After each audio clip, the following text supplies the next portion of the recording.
আল্লাহ তুমি আমার গুনাহগার উম্মতকে বাঁচাও। এই দুনিয়ার বুকে রব্বুল আলামিন সব নবীকে একটা করে দাওয়া মুস্তাজাবা দিয়েছেন, মানে যে দোয়া করলে কবুল হয়ে যায় সাথে সাথেই। দুনিয়ার সব নবীরা ওই দোয়াটা দুনিয়ায় করে ফেলেছে।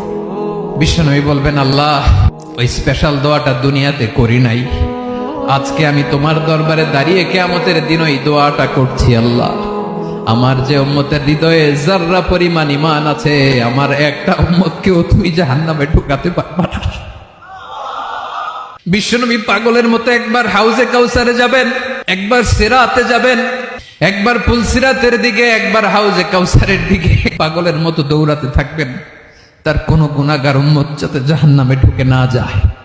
উম্মতি বিশ্বনবী আমার জন্য কাঁদবেন, আপনার জন্য কাঁদবেন, আমাদের জন্য সেদিন কেঁদে কেঁদে জাহান্নামের দরজায় দাঁড়িয়ে আমাদেরকে টেনে টেনে জান্নাতে ঢুকাবেন।